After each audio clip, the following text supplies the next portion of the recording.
চিকিৎসক বদলির প্রতিবাদে উত্তাল ৮২ মাইল এলাকা। সংবাদের বিবরণে জানা যায় যে ৮২ মাইল প্রাথমিক স্বাস্থ্যকেন্দ্রের চিকিৎসক ডক্টর আকাশ ভৌমিককে হঠাৎ করে বদলি করে দেওয়া হয়। ৮২ মাইল এলাকাটি জনবহুল মিশ্র জনবসতিপূর্ণ এলাকা হওয়ার সুবাদে এমনিতেই বিশাল আকার এলাকার জনগণ প্রাথমিক স্বাস্থ্যকেন্দ্রটির উপরে একমাত্র ভরসা। এলাকাবাসীদের অভিযোগ, এমনিতেই চিকিৎসক সহ কর্মী স্বল্পতা ভুগছেন উক্ত এলাকার লোকজন। তার উপর ডক্টর আকাশকে বদলি করে দেওয়াতে প্রাথমিক স্বাস্থ্যকেন্দ্রটির অবস্থা বেহাল দশায় পরিণত হয়ে পড়বে। এমত অবস্থায় চিকিৎসাজনিত কারণে বিশালাকার জাতি জনজাতি অংশের লোকজন পড়বে ভীষণ দুর্ভোগে।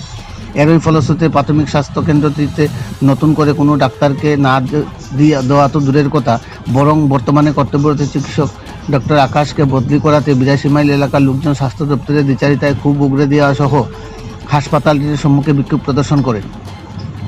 এরই ফলশ্রুতিতে 15ই মে সকাল 8 ঘটিকায় ৮২ মাইল হাসপাতালের সম্মুখে বিক্ষোভ প্রদর্শন করে প্লেকার্ড গলায় ঝুলিয়ে বিক্ষোভ প্রদর্শনকারীরা জনগণ।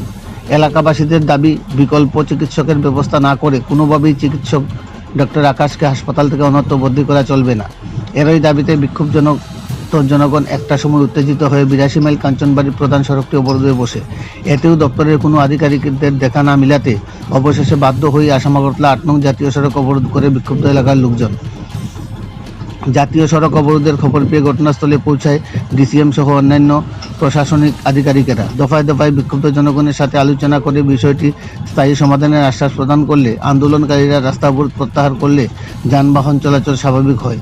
নিজস্ব প্রতিনিধি রিপোর্ট, শ্যামলী ত্রিপুরা। অ্যাকচুয়ালি আমারও খুবই দুঃখিত ডক্টর আকাশের ব্যাপারে। আমি ডাক্তারের সাথে অলরেডি কথা হয়েছে যে তাইনারে স্টে অর্ডার করা হইব, আজকে বিকেলে অর্ডার হইব। এইটা আমি 100% অ্যাসুরেন্স দিতে পারে যে সে এখান থেকে যাইব। Thank you. আচ্ছা স্যার, এলাকাবাসী তো স্যার আজ সকাল 8টা থেকে এখানে অবরোধ বইছে, পুনরায় জাতীয় সড়ক অবরোধও করছে। তো এলাকাবাসী তো বারবার অভিযোগ করছে যে চিকিৎসক কর্তব্যরত ডক্টর আকাশ ভৌমিক, ওনাকে 2 মাসের মধ্যে 3-4 বার বদলি করা হয়েছে। সেটা নিয়ে কি বলবেন স্যার? অ্যাকচুয়ালি আমাদের এখানে পুরো জেলা ডিস্ট্রিক্টের ডক্টরের শর্টেজ, তো যার কারণে ৮২ মাইলে যেহেতু 3 জন মেডিকেল অফিসার আছে, ওনাকে কয়েকজনের আমরা কয়েকদিনের জন্য ডেপুটেশন পাঠাই। এটা হচ্ছে নর্মাল মানে গভর্নমেন্ট ফাংশনিং এটা। আচ্ছা স্যার, আপনারা বলছেন যে এই ডাক্তারকে এখানেই রাখা হবে? হ্যাঁ হ্যাঁ। আপনার পরিচয়টা স্যার? আমার নাম হচ্ছে ডক্টর PN ডালং, আমি SDMO লংটাই ভ্যালি।